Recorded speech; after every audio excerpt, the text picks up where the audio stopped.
여러분은 이런 말을 들어본 적 있나요? 저 사람은 자기 관리가 잘 돼 있어. 자기 관리도 못하는 사람이 무슨 일을 하겠어? 살찐 건 결국 본인 의지 문제지. 피부가 저러면 좀 게을러 보이지 않아? 연애하려면 관리부터 해야지. 이상한 점이 있습니다. 원래 자기 관리는 나쁜 말이 아닙니다. 잠을 잘 자고, 몸을 움직이고, 식사를 챙기고, 마음을 돌보는 일. 이건 분명 필요한 일입니다. 세계보건기구도 자기 돌봄, 즉 셀프케어를 개인과 공동체가 건강을 증진하고, 질병을 예방하고, 건강을 유지하고, 아플 때 대처하는 능력으로 설명합니다. who.int. 그런데 어느 순간 자기관리는 건강의 언어에서 인격평가의 언어가 되었습니다. 자기관리 잘하는 사람은 성실한 사람, 자기관리 못하는 사람은 게으른 사람, 자기관리 잘된 몸은 성공한 몸, 자기관리 안 된 외모는 실패한 인생. 오늘의 질문은 이것입니다. 왜 사람들은 자기관리를 도덕성으로 착각할까요? 그리고 오늘의 핵심 문장은 이것입니다. 자기관리는 좋은 습관일 수 있지만 사람의 인격을 재는 자는 아닙니다. 자기관리라는 말은 원래 꽤 실용적인 말입니다.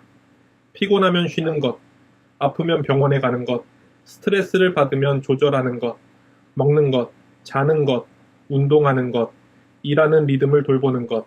이런 의미의 자기관리는 삶을 지키는 기술입니다.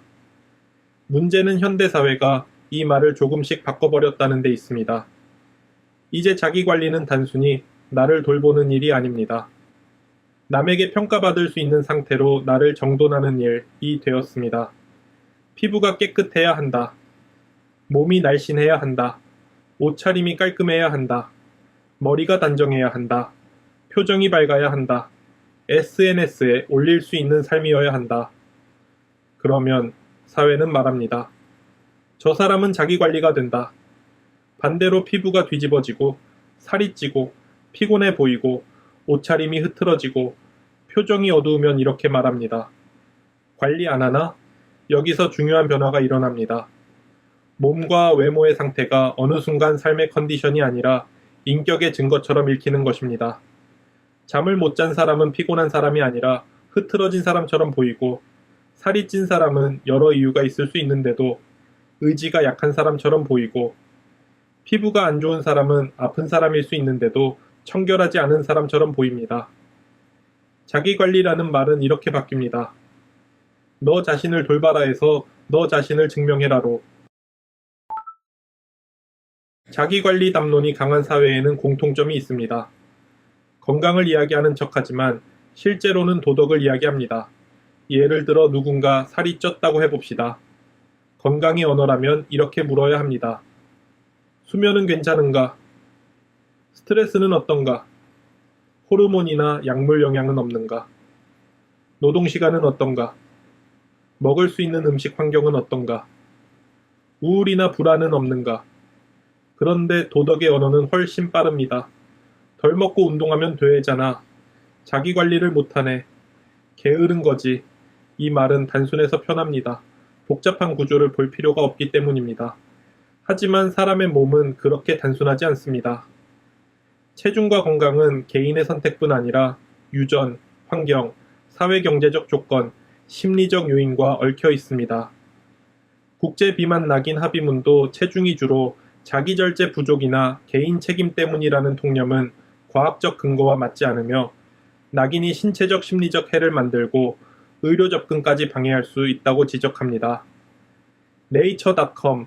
그런데도 사회는 복잡한 설명보다 쉬운 설명을 좋아합니다. 저 사람은 관리를 안 했다.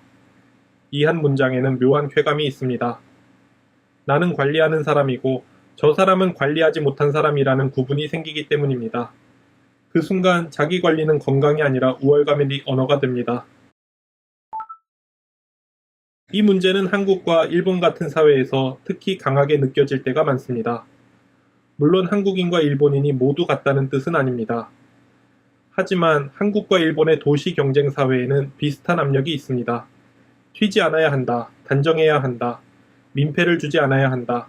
조직에 맞아야 한다. 첫인상에서 감점을 받지 않아야 한다. 여기서 자기 관리는 단순히 개인의 건강 습관이 아니라 집단 안에서 통과되기 위한 예절처럼 작동합니다. 학교에서는 교복과 머리 길이, 화장 여부가 평가됩니다. 회사에서는 복장, 표정, 체형, 말투가 평가됩니다. 면접에서는 능력보다 먼저 인상이 읽힙니다. 소개팅에서는 성격보다 먼저 관리된 느낌이 판단됩니다. 일본의 취업활동, 흔히 슈카츠라고 불리는 문화에서도 학생들이 어두운 정장과 정돈된 외모로 매우 조직화된 취업 시즌을 통과하는 모습이 자주 언급됩니다. 일본 과학기술진흥기구 자료도 슈카츠를 많은 대학생이 비슷한 어두운 정장을 입고 준비하는 조직적이고 경쟁적인 시기로 설명합니다. ssp.jst.go.jp 한국에서도 외모는 노동시장과 일상평가에서 중요한 문제가 되어 왔습니다. 한국 청년층을 대상으로 한 연구는 외모 차별 경험이 나쁜 주관적 건강과 관련되어 있음을 보고했습니다. link.springer.com 이런 사회에서 자기관리는 이렇게 번역됩니다. 남에게 불편하게 보이지 않을 것, 조직의 기준을 알고 있을 것, 기준에 맞추기 위해 노력할 것, 평가받는 자리에서 흐트러지지 않을 것.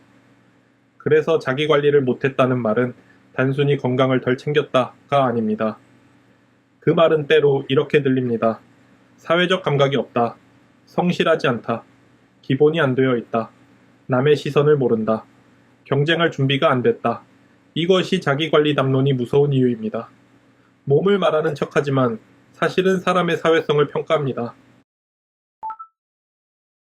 자기관리라는 말이 가장 날카로워지는 곳은 두 군데입니다. 하나는 취업시장, 다른 하나는 연애시장입니다.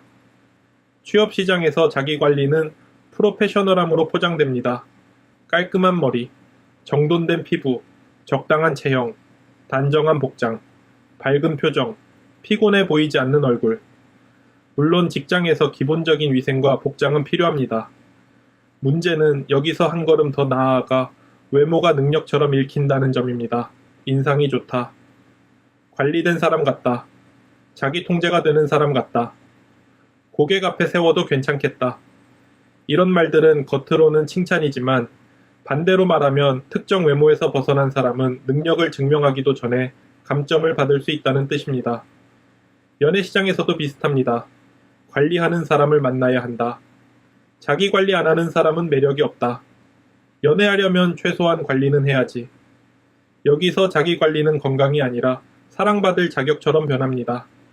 살을 빼야 사랑받을 수 있고, 피부가 좋아야 선택받을 수 있고, 옷을 잘 입어야 가치 있어 보이고, 운동을 해야 성실한 사람처럼 보입니다.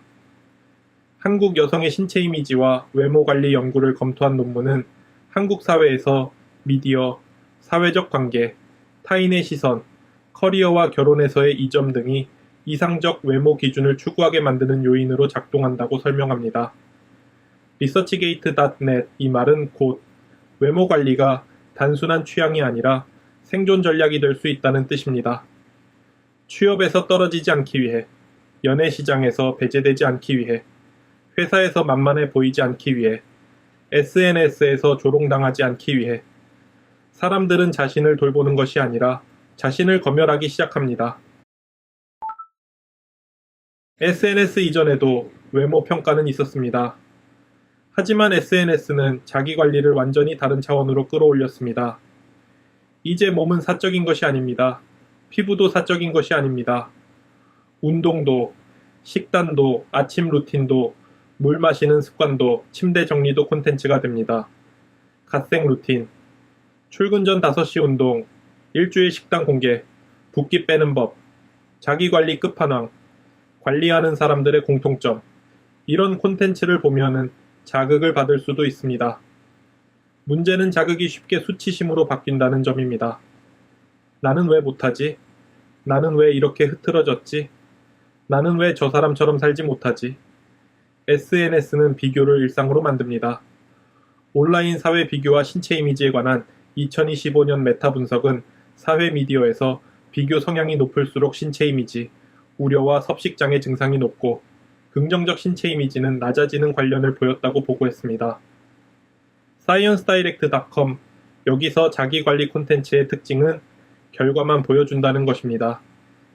깨끗한 방, 마른 몸, 좋은 피부, 정돈된 식단, 운동복 셀카, 생산적인 하루, 하지만 보이지 않는 것들이 있습니다.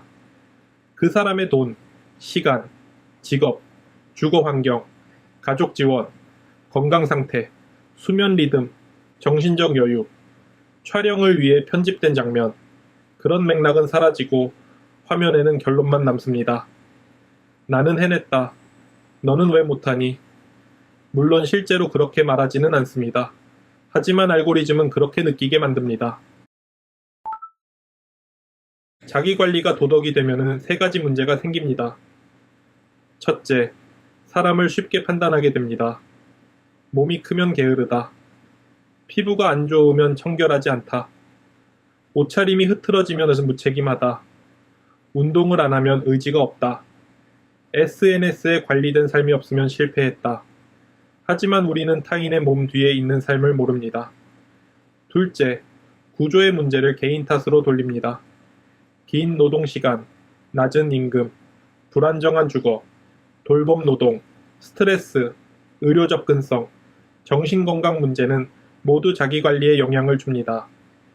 그런데 사회가 자기관리 못한 내 탓이라고 말하는 순간 구조는 사라지고 개인만 남습니다. 셋째, 자기관리의 목적이 돌봄에서 처벌로 바뀝니다. 운동은 몸을 살리는 일이 아니라 벌칙이 됩니다. 식사는 에너지가 아니라 죄책감이 됩니다. 수면은 회복이 아니라 생산성 도구가 됩니다. 피부 관리는 안정이 아니라 불안 관리가 됩니다. 이때 사람은 자신을 돌보는 것이 아니라 자신을 계속 감시합니다. 오늘도 실패했나? 또 먹었나? 또 게을렀나? 또 망가졌나? 자기관리라는 이름으로 자기 혐오를 배우는 것입니다. 오늘 이야기를 한 문장으로 정리하면 이렇습니다. 사람들이 자기관리를 도덕성으로 착각하는 이유는 현대사회가 몸과 외모와 루틴을 성실함, 통제력, 경쟁력, 사랑받을 자격의 증거처럼 읽기 때문입니다. 하지만 자기관리는 인격이 아닙니다. 운동하는 사람은 훌륭할 수 있습니다. 하지만 운동하지 못하는 사람이 열등한 것은 아닙니다. 피부가 좋은 사람은 운이 좋거나 관리를 잘했을 수 있습니다. 하지만 피부가 안 좋은 사람이 더러운 것은 아닙니다. 마른 사람은 자기 관리를 했을 수 있습니다. 하지만 마르지 않은 사람이 실패한 것은 아닙니다. 깔끔한 사람은 단정할 수 있습니다. 하지만 흐트러진 사람에게도 사정과 삶이 있습니다. 자기 관리의 원래 목적은 나를 증명하는 것이 아닙니다. 나를 벌주는 것도 아닙니다. 남에게 통과되기 위한 것도 아닙니다. 자기 관리의 원래 목적은 나를 살리는 것입니다. 그러니 우리는 질문을 바꿔야 합니다. 왜 저 사람은 관리를 못했을까가 아니라 왜 우리는 사람을 보자마자 관리 여부부터 판단할까? 나는 왜 이렇게 자기 관리를 못하지? 가 아니라 나는 지금 정말 나를 돌보고 있는가? 아니면 나를 감시하고 있는가? 자기 관리는 좋은 습관일 수 있습니다. 하지만 자기 관리를 못했다고 실패자가 되는 것은 아닙니다. 사람은 루틴보다 크고 몸은 성적표가 아니며 외모는 인격의 증거가 아닙니다. 자기 관리 못하면 실패자? 아니요. 실패한 것은 사람이 아니라 사람을 외형과 루틴만으로 평가하는 기준일지도 모릅니다. 시청해주셔서 감사합니다.